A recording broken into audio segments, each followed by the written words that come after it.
Hello everybody, it's Ask a Life Coach time.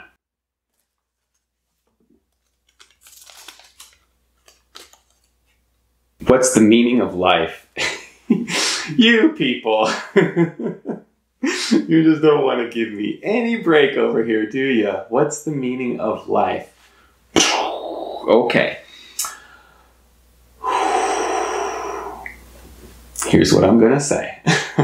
What am I going to say? I'm going to say this.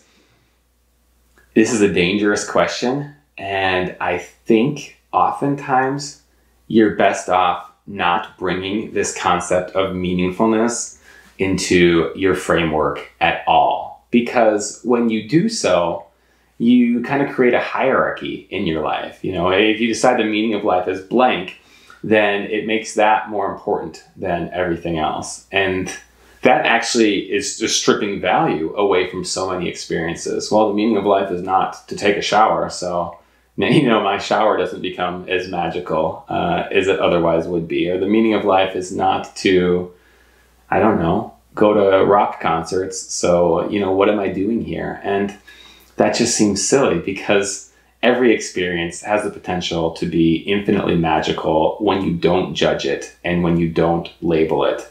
And even if you go really generic and you say something like, oh, well, the meaning of life is to be happy.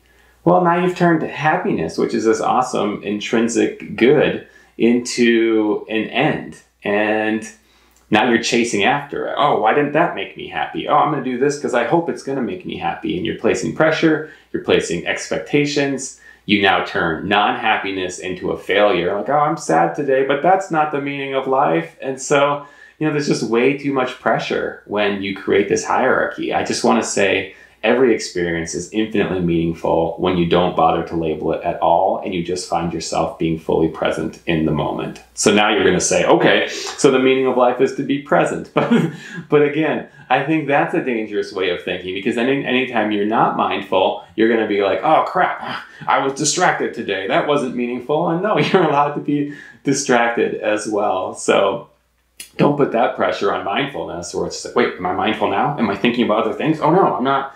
Like, no.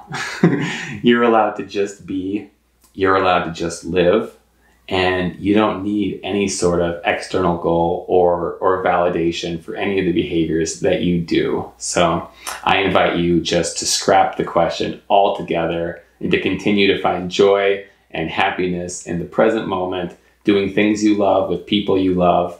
And that is plenty. But when things don't go as planned, that's okay too. Just bring that onto your path. Make that part of your journey rather than thinking, oh, somehow this diverges or this is, contrary to meaningfulness, because it's not. Nothing is ultimately. So I appreciate you keeping me on my toes with a big question like that. I appreciate you all tuning in, and I'll see you back here next time.